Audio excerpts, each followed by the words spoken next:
Buenos días. En función de algunas consultas voy a dar un video explicativo de cómo es el embargo sobre una indemnización y sobre lo que es el preaviso. Nosotros, para tener presente esto, tenemos que centrarnos particularmente en dos situaciones. Primero, un embargo es una retención que se practica sobre los salarios brutos, indemnizaciones y preavisos, ¿sí?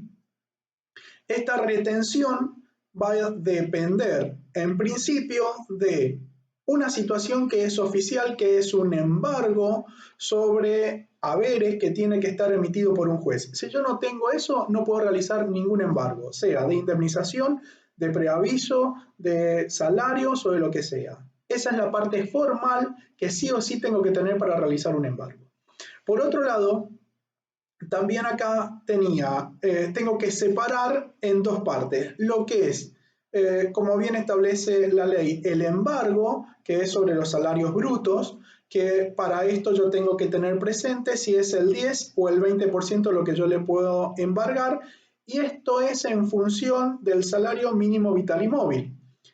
Es decir, si yo tengo un salario bruto que no supera a 2 salarios mínimos vital y móvil, la ley me dice que yo sobre el excedente, el salario bruto menos el salario mínimo vital y móvil, ese excedente, esa resta, ¿sí? Yo le retenía el 10%. Si por el otro lado el salario bruto superaba en 2 veces al salario mínimo vital y móvil, el excedente que me diera, yo le retenía ese 20%. Hasta acá con lo que es el salario y las retenciones por embargo que yo realizo sobre el salario. Ahora bien, ¿qué es lo que pasa con las indemnizaciones y el preaviso? La ley claramente establece que para lo que son las indemnizaciones y preaviso, se tiene que trabajar sobre la totalidad y no el excedente.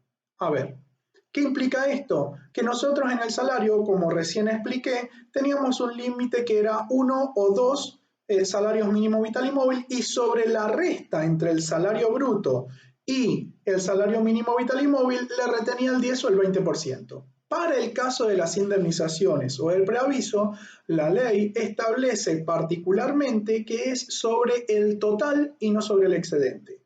Vamos a un ejemplo para que nos quede más claro. Si yo tengo un caso donde tengo un salario bruto, tengo indemnización y tengo preaviso, ¿qué es lo que debería hacer? Primero realizo el embargo sobre el salario bruto para determinar si es un 10 o un 20% y luego realizo un segundo cálculo adicional que es sobre la parte de indemnización y de preaviso. La parte de indemnización y de preaviso, sumo eso en caso de que corresponda y veo si esa suma me supera en 1 o en 2 al salario mínimo vital y móvil.